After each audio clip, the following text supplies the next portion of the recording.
It was kind of nice earlier today. We had the door open, but now it's really gotten chilly. And so we closed the door and turned the heat on. Tim and Mike are here tinkering. We've got a bunch of projects that are either close to completion or completed. And we're just working through some of the final kinks. Tim is tinkering with Vincito's R80GS because we discovered that the fuel lines were in bad shape after we took it for a test ride and decided to put new fuel lines on it. This is Robert's R51/3 with a Meyer Sport tank, and I took that for a test drive and I think it needs more fuel at full throttle.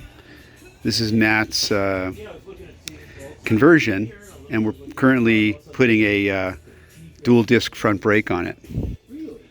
And that is Scott's R60/5. It's almost finished. We did quite a lot of work to this bike. It was a revival. So although it doesn't look like we did a lot of work, basically we rebuilt the whole bike. The forks have been rebuilt. It's got new rims. Brakes have been rebuilt. Wiring harness, battery, top end, transmission and final drive rebuild, all new chassis bearings, rubber stuff, cables, you name it. Yep. And then this one is Aaron's R27. It's a bike that his dad bought in Europe back in the day and toured all over Europe on it, and then brought it back in, and eventually when it made its way into boxes, and they started a restoration on it, but it never got finished. They painted the fenders, and frankly, it's not the best paint job in the world. That there's body work and stuff left undone, but Aaron didn't really have any reason to change it from what his father had put together. He just wanted it to be, his father's bike. And so what we did is we matched the color on the powder coat to the unusual green color that he already had on the bodywork. And then we took all the parts out of the boxes and rebuilt everything, engine, transmission, final drive, chassis, and all that, and put it all together.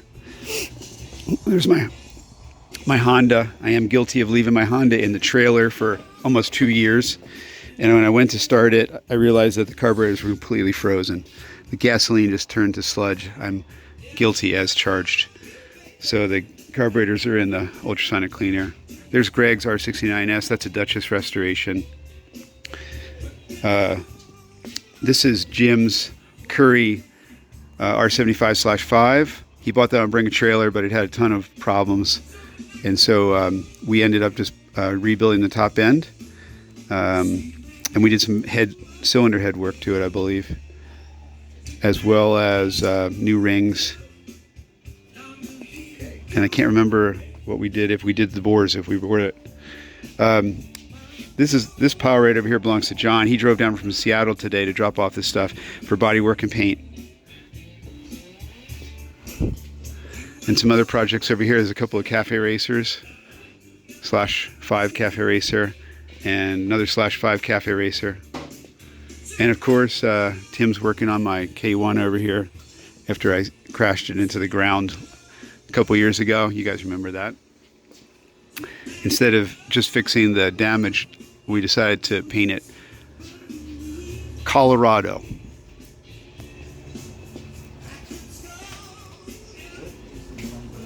I'm waiting for Brian to come pick up his brand new motor. And back here in the back room, David and Paul. Paul's over there working on a cylinder head. Hi, Paul. Hey.